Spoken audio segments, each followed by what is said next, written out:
Good morning, dear student. I am from TSN CNN Secondary School. I teach in class 9th, subject science, chapter number 4. जी हाँ, chapter number 4 structure of the atom. तो dear student, इससे पहले हम chapter number 1, 2, 3 जो है वो study करके आ चुके हैं. चैप्टर नंबर 4 की हम स्टार्टिंग कर रहे हैं यहाँ पर. चैप्टर नंबर 4 है डियर स्टूडेंट आपका structure of the atom. Structure of the atom. तो इससे पहले वाला जो लेसन था चैप्टर नंबर 3 वो भी एटम पर ही बेस्ड था, बट इस लेसन में हमें पर्टिकुलर एटम की स्टडी करनी है. ठीक है, तो देखिए इसका इंट्रोडक्शन पार्ट हम स्टार्ट कर रहे हैं. जॉन डाल्टन आई थिंक आप इंट्रोड्यूस होंगे, जिसने डाल्टन एटॉमिक थ्योरी भी दी थी. डाल्टन एटॉमिक थ्योरी भी जॉन डाल्टन द्वारा हम स्टडी करके आ चुके हैं. John Dalton assumed that atom is indivisible. Indivisible मतलब होता है जिसे और बांटा नहीं जा सकता, जिसे और तोड़ा नहीं जा सकता. ठीक है, John Dalton assumed that atom is indivisible. In 1866 E Goldstein नाम ध्यान रखना है आपको. ई Goldstein discover the presence of new radiation in gas discharge tube and called them, और उन्हें उसने नाम दिया कैनाल रेज.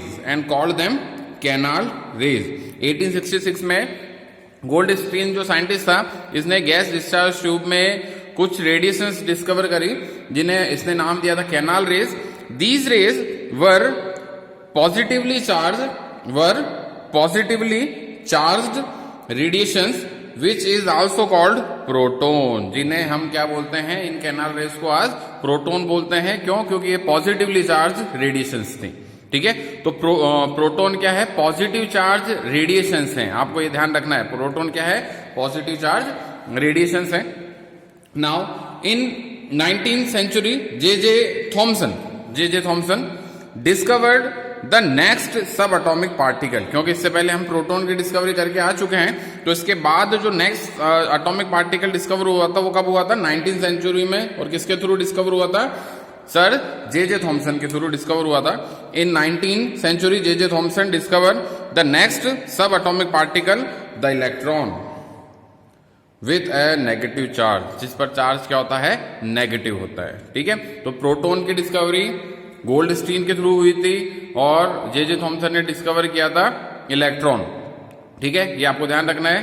नाउ नेक्स्ट देखिए, इसके बाद मैंने इसके बाद एक टॉपिक लिया है difference between electrons and protons.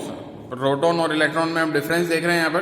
तो देन देखिए डियर स्टूडेंट, यहाँ पर इलेक्ट्रॉन पर क्या चार्ज होता है? ई माइनस का. इसलिए इलेक्ट्रॉन को रिप्रेजेंट करने का तरीका ये होता है. ठीक है, ये इलेक्ट्रॉन को रिप्रेजेंट करने का तरीका है ई माइनस. प्रोटोन पर चार्ज होता है प्लस का, तो इसलिए प्रोटोन को रिप्रेजेंट करने का तरीका है पी प्लस. ठीक है, इलेक्ट्रॉन और प्रोटोन, इनमें डिफरेंस देख रहे हैं हम. सबसे पहला डिफरेंस है इनकी डिस्कवरी को लेकर.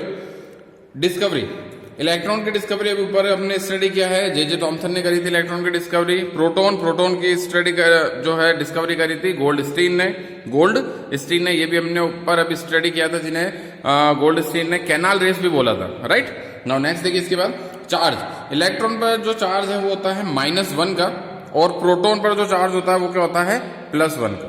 ठीक है, और आपको ध्यान होगा कि इलेक्ट्रॉन और प्रोटोन का जो नंबर है एक एटम में सेम होता है.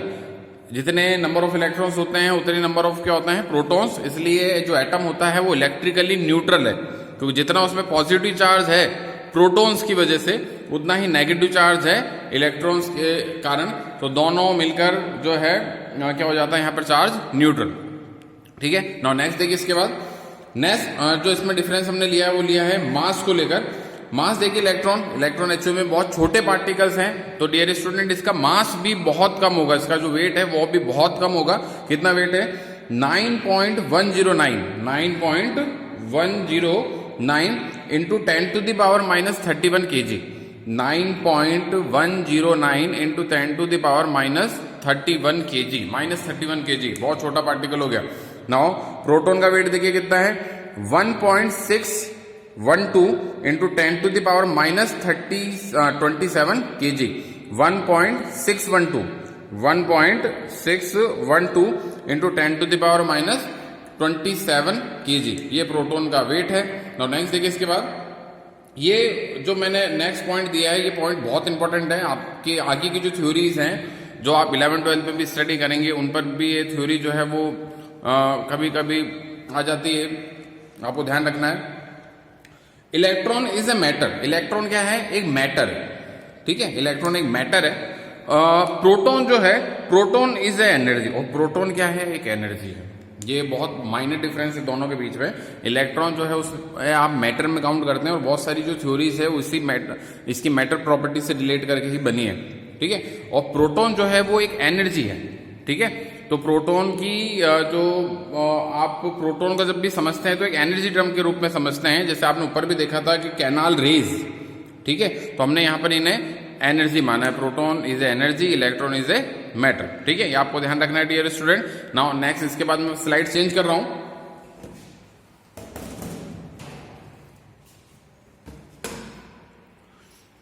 नाउ नेक्स्ट देखिए, मैंने यहां पर स्लाइड नंबर 2 लगा दिया, स्ट्रक्चर ऑफ एन एटम। इसी को हम कंटिन्यू कर रहे हैं यहां पर। तो देखिए, इससे पहले हमने स्टडी किया कि इलेक्ट्रॉन की डिस्कवरी करी थी जे थॉमसन ने, प्रोटॉन की डिस्कवरी करी थी गोल्डस्टीन ने। इसके बाद हम यहां पर, इसके बाद हम इसी टॉपिक को कुछ आगे बढ़ा रहे हैं। एटम के स्ट्रक्चर को समझाने के लिए कुछ साइंटिस्ट आए, उन्होंने अपने मॉडल दिए और वो किसी कारण से फेल हो गए, ठीक है। तो उन साइंटिस्ट के मॉडल्स हमें पढ़ने हैं, उनके क्या क्या पोस्टुलेट्स है वो हमें स्टडी करने हैं, किस वजह से वो फेल हो गए थे, क्या लिमिटेशंस थी उनकी थ्योरी की, वो हमें स्टडी करना है। तो आज हम ले रहे हैं Thomson model of an atom. Thomson model of an atom, जी हाँ, ये थॉमसन जो है साइंटिस्ट, ये वही है जिसने इलेक्ट्रॉन की डिस्कवरी भी करी थी, जे थॉमसन, ठीक है। Thompson model of an atom, Thomson model of an atom. In A atomic sphere, in a atomic sphere, the proton electrons are distributed. Protons and electrons are distributed. एक atomic sphere में proton और electron जो है वो distributed रहते हैं। Positive charge of proton is equal to the negative charge of electron. Positive charge of proton is equal to the negative charge of electrons. ये आपको ध्यान रखना है कि जितने प्रोटॉन्स का नंबर होता है, जितना उनकी वजह से पॉजिटिव चार्ज आ रहा है, उतना ही बराबर में चार्ज होता है इलेक्ट्रॉन्स का, या इलेक्ट्रॉन का नंबर भी उनके इक्वल ही होता है। आपको ध्यान रखनी है चीज। नाउ नेक्स्ट देखिए, एटम इज इलेक्ट्रिकली न्यूट्रल। तो जब प्रोटॉन का नंबर इक्वल हो गया इलेक्ट्रॉन्स के नंबर से, तो ऑब्वियसली बात है कि एटम जो है वो क्या बन जाएगा? इलेक्ट्रिकली न्यूट्रल बन जाएगा, ठीक है। जैसे फॉर एग्जाम्पल सोडियम की अगर हम बात करें, तो सोडियम में प्रोटॉन जो है P+, वो कितने हैं? 11। तो इनकी वजह से +11 का इस पर चार्ज आ गया, राइट। सोडियम का एटॉमिक नंबर कितना है? 11। 11 है, तो प्रोटॉन इसमें कितने हो गए? प्रोटॉन इसमें 11 हो गए, और हर प्रोटॉन पर चार्ज होता है +1 का, तो 11 प्रोटॉन है तो +11 का चार्ज आ गया इस पर। और ऐसे ही इलेक्ट्रॉन्स भी इसमें कितने हैं? 11 हैं, और इलेक्ट्रॉन पर चार्ज क्या होता है? नेगेटिव। तो +11 और -11 इक्वल क्या हो जाएगा? 0, ठीक है। इट मीन एटम जो है वो इलेक्ट्रिकली क्या होते हैं? न्यूट्रल होते हैं। ये आपको ध्यान रखना है, ठीक है। जितना एटॉमिक नंबर होता है, जैसे मैंने यहाँ पे सोडियम के लिए लिखा था एटॉमिक नंबर 11, तो जितना एटॉमिक नंबर होता है उतने ही इलेक्ट्रॉन होते हैं और उतने ही प्रोटॉन्स होते हैं। आपको ध्यान रखना है, राइट। नाउ नेक्स्ट देखिए, ये थॉमसन एटॉमिक मॉडल के पोस्टुलेट आपने स्टडी किए। पोस्टुलेट आपने स्टडी किया, इसमें लास्ट पोस्टुलेट है आपका, this model is also known as plum pudding model. इस मॉडल को प्लम पुडिंग मॉडल भी कहा जाता है। प्लम पुडिंग एक तरह की स्वीट डिश है, मिठाई है एक तरह की। इसमें क्या होता है कि प्लम पुडिंग मॉडल में से आपको अगर नहीं भी समझ में आता तो आप ऐसे समझ सकते हैं कि थॉमसन ने जो एटम का स्ट्रक्चर दिया था वो एक वाटरमेलॉन, एक तरबूज के तरह इसका स्ट्रक्चर समझाया था।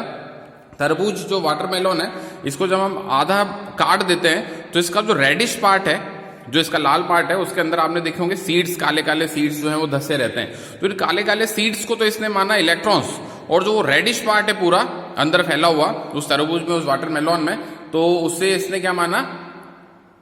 प्रोटॉन, ठीक है। तो इस तरह से इसने इस मॉडल को समझाया था, बट ये मॉडल एक्चुअली में फेल हो गया था बहुत जल्दी, क्योंकि आज हम जानते हैं कि प्रोटॉन सिर्फ हमें कहाँ मिलते हैं? प्रोटॉन, अगर किसी एटम का स्ट्रक्चर हम बनाए तो प्रोटॉन हमें सिर्फ कहाँ मिलेंगे? न्यूक्लियस में, ठीक है। और इलेक्ट्रॉन्स जो है वो कहाँ मिलेंगे? रिंग्स में, ऑर्बिटल्स में मिलेंगे। तो ये मॉडल जो है इस बात को नहीं समझा पाया, इसलिए मॉडल बहुत जल्दी फेल हो गया था।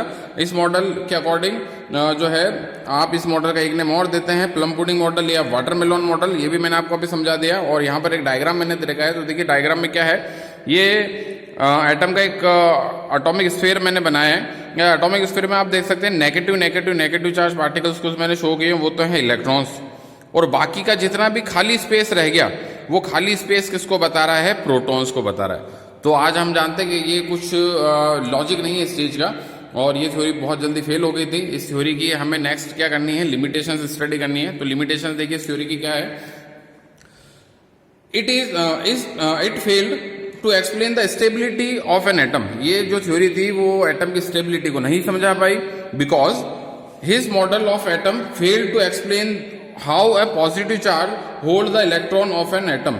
कि ये बताने में जो है फेल हो गई थ्योरी कि कैसे एक पॉजिटिव चार्ज जो है वो बांध के रखता है नेगेटिव चार्ज को, कैसे पॉजिटिव चार्ज जो है वो बांध के रखता है, बाउंड करके रखता है नेगेटिव चार्ज इलेक्ट्रॉन्स को। इस थ्योरी ने ये नहीं एक्सप्लेन कर पाई इस थ्योरी को, और ये बहुत जल्दी फेल हो गई थी थ्योरी। नेक्स्ट देखिए, this theory did not mention anything about the nucleus of the atom. इस थ्योरी ने हमें कुछ भी नहीं बताया एटम के न्यूक्लियस के बारे में, ठीक है। This theory did not mention anything about the nucleus. इस थ्योरी ने हमें न्यूक्लियस के बारे में कुछ भी नहीं बताया कि एटम का न्यूक्लियस कहाँ पर होता है, क्या उसकी लोकेशन होती है, इसके बारे में कुछ भी ये थ्योरी हमें नहीं बताती, फेल हो गई। और थर्ड लिमिटेशन देखिए इस थ्योरी की, it was unable to explain the scattering experiment of Rutherford. It was unable to explain the scattering experiment of Rutherford. इसके बाद हम जो है नेक्स्ट वीडियो में रदरफोर्ड स्कैटरिंग मॉडल स्टडी करेंगे, उसको इस थ्योरी के थ्रू नहीं समझाया जा सकता, ठीक है। ये थ्योरी उस मॉडल को समझाने में फेल हो जाती है। तो रदरफोर्ड मॉडल जो था वो इससे काफी बेस्ट मॉडल है थॉमसन मॉडल से, ठीक है। उसको अगर ये समझाने में फेल हो गई तो इट मीन इस थ्योरी में बहुत सारी लिमिटेशन से बहुत सारी कमियां हैं।